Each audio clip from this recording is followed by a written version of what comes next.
मंत्रा हे हे chicken chicken chicken chicken chicken chicken अनेक दिन तलर कथा महिला रूपे नाम गोटे राज्य थिला। से राज्य रे जड़े महान राजा थिले।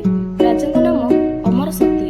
एते बड़ राज्यर राजा होई मध्य तांको मनरे सुख नथिला। से सबुबेले चिंतित रहुथिले।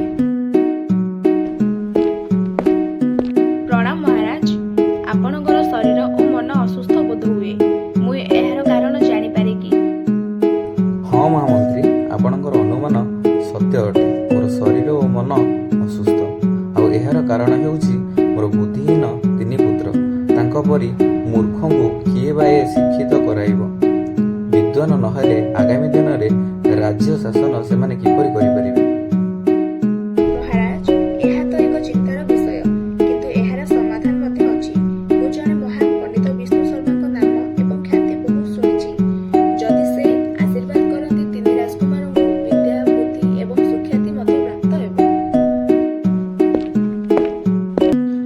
प्रणाम पंडित महाशय। प्रणाम पंडित महाशय। यशस्वी भव। पंडित महाशय, आपणकर ज्ञान और पांडित्यर ख्याति सुदूर प्रसारी। जदि आपण मोर तिनि मूर्ख पुत्रଙ୍କୁ विद्वान करिवार भार ग्रहण कले मु कृतज्ञ हेबि। विनिमय मु आपणଙ୍କୁ 100 ग्राम दान करिवि।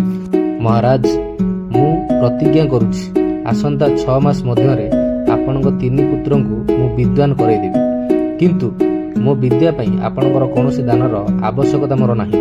ପରେ ପଣ୍ଡିତ ବିଷ୍ଣୁ ଶର୍ମା ଅନୁଭବ କଲେ ଯେ ଚିରାଚରିତ ନୀତିରେ ରାଜକୁମାର ମାନଙ୍କୁ ଶିକ୍ଷା ପ୍ରଦାନ କଲେ କୌଣସି ଫଳ ପ୍ରାପ୍ତି ହେବ ନାହିଁ। ତେଣୁ ବିଷ୍ଣୁ ଶର୍ମା ଗଳ୍ପ ମାଧ୍ୟମରେ ମୂର୍ଖ ରାଜକୁମାର ମାନଙ୍କୁ ଶିକ୍ଷା ପ୍ରଦାନ ଆରମ୍ଭ କରିଥିଲେ।